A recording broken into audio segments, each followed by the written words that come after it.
Being extremely particular about your own sound and whatnot, I'm sure it's rather vexing to always be mentioned in the same breath as bands such as Poison or Faster Pussycat, which all seem to be part of the LA glut of glam bands. Yeah, it is. Yeah, it is. Really gets on your nerves. Really gets on your nerves. Faster Pussycat doesn't bother me so much because we've done everything we can to help those guys. Just because they were just enough similar in thinking in the same wavelength that it was good to have someone else there and not be all alone. You know? But in the actual approach and doing what we want to do, everybody in this band is in this band because he wants to be in this band and around these guys, not just because he wants to be signed. You know? Which that's our thing. We're not in this. Being famous is second, you know, to being in this band and creating music that we feel happy with. And I can say that for all the guys in the band. I don't know where our heads will be at in a few years. Maybe somebody, you know, getting a real big coke scam or something and really need $10,000 so he doesn't care what he plays. As long as he gets that money to pay off that debt. That could happen, I don't know. You think it's easy to get caught in that kind of nonsense in the music business? Oh, yeah. Oh, yeah, well, people get their standards of how they want to live, and, you know, and so they're willing to do anything to, you know, keep up those standards, you know. I'm not so much that way. Not about everything, especially not about my art.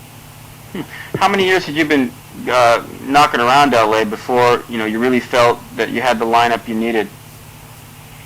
I've been out here off and on since 80, and then I was in here straight from 81, you know, solid.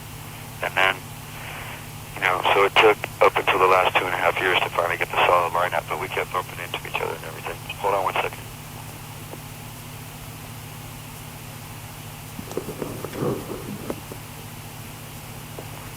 Okay.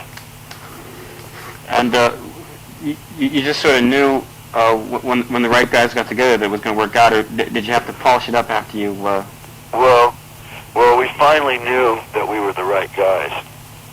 Okay, and then we said, okay, and now, you know, let's just stick it out together and let's start working. So we all like finding new songs and being able to be proud of our songs, going, wow, I've always wanted to write a song like that, you know. I've always wanted to write a song like It's So Easy. So, you know, finally having that song was great, you know, and it was a great experience. You know, we're always looking for new types of material that we've always, you know, wanted to play stuff or been thinking about in our heads. Songs that make us feel certain ways that we've always wanted to feel while we play a song. How has the chart action been for the album? Excuse my ignorance. No, it's been going up and down between 60 and 50 for the last month and a half. It's doing okay with very limited radio play and limited video play. So for that, it's doing great. Especially since we're a new band, you know, people don't really know who you are. It's doing really good. We're hoping to put out a video for Sweet Child, and that should move things up a little more. But the record's selling all right. Do you think you're being limited radio exposure and video exposure because you're a new band, or does it have to do with the music as well? I think it's part of it, and the music, and the controversy around us. I mean, people think that every song in our record says the word fuck. 4 songs have obscenities in them. 4 songs, not 12, 4. You know, and we're not asking them to play those 4. You know, I'm saying pick one of the others. That, and also that, you know, we have loud guitars, real drums. Guitar's not the same way on a lot of people's records as it is on ours. It's toned down in a different way, or even if it is for major radio play real loud, then the lyrics are something that's completely corny that has nothing to do with anything. You know, and I'll say a band that I don't care saying anything about, Band Europe. That's not the most pretentious crap I've ever heard by people that are talented and that could be doing something a lot more with their lives, if you ask me. I mean, you could tell me every one of those guys is happy with what they're doing, and I just don't believe it. Well, then again, you know, I find that Europeans have sort of a different approach to rock and roll than Americans do, so maybe they get off on that kind of stuff. I don't know. Yeah, well, I mean, it baffles. I think it's a scam to get success and be rock stars. Maybe they're happy being rock stars, but I don't think think they're going to sit down in a year from now and go, God, I'm so proud of myself for writing that song Cherokee or whatever, or ninjas and stuff. It's like, it's a joke. What do they know about being a ninja? Nothing. I suppose that even if your record had stiffed, I mean, considering you're a new band, it's done quite well from what you say about the chart action there. But what if it had stiffed? Do you think you guys would be taking a different approach now? No. No. We just would have been a little bit scared about how we're going to survive. But, you know, then we would have had to just knuckle under. No. So, no, not at all. I believe in myself and I believe in my songs and everything. So, you know, I think that we'll get there some way. But, you know, I've heard, it's like this. It's like, you know, the album Queen 2 wasn't a very successful album for Queen in the States, but I think it's the best recorded album in the history of rock and roll besides, you know, I think it's up there with The Wall and Physical Graffiti and stuff like that.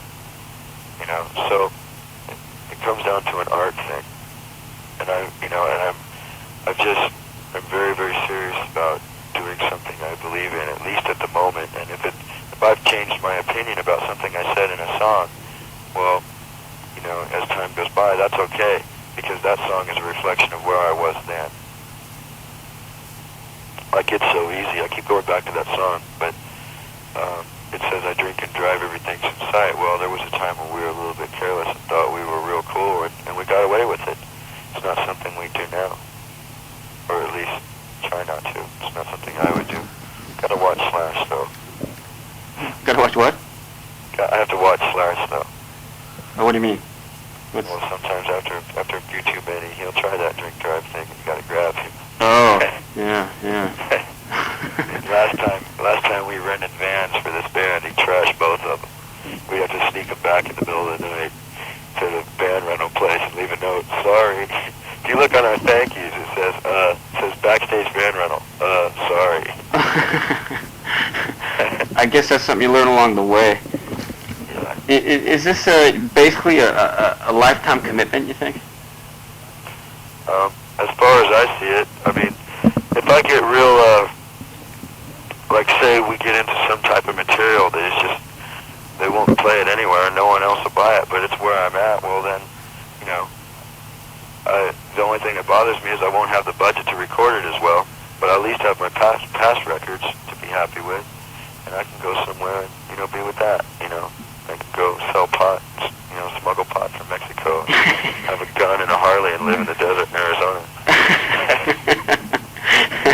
And, you know, if I plan my cards right and pick a place to live just right, you know, once California sinks, man, I'll be a rich man with beachfront property. That's right. So, yeah. Exactly. I'm planning out my alternatives in case I get shut out of the business. You've got it all mapped out. Trying to. Do you think you kind of are the sort of the spiritual head of the band there? Do you sort of hold things together morally, you think? With a direction, yeah. Uh-huh. With a direction and with, you know, and with my real strong beliefs and faith in what we do as artists. Yeah, I'd say so. Have you ever had to like really argue with the guys to kind of get them to go in your own direction? Well, I'll give you an example about that. When we were practicing in a one-room studio, and I was standing outside because there was no PA, and so I stood outside to listen real clearly in the parking lot, and I heard Night Train and Rocket Queen and My Michelle and stuff coming together for the first time in a rehearsal, right? And these guys were on that day. They were on top of it. I was like, my eyes were like watering. I had chills, and I was like, oh, we finally got, you know, the songs I've been looking for. And Izzy told me, you know, like after the rehearsal, he goes, man, now I see what the fuck you've been talking about for the last 3 years. You know? So, it's hard to convince someone, if they don't know what they have inside. I'm real good at seeing a person's potential, okay?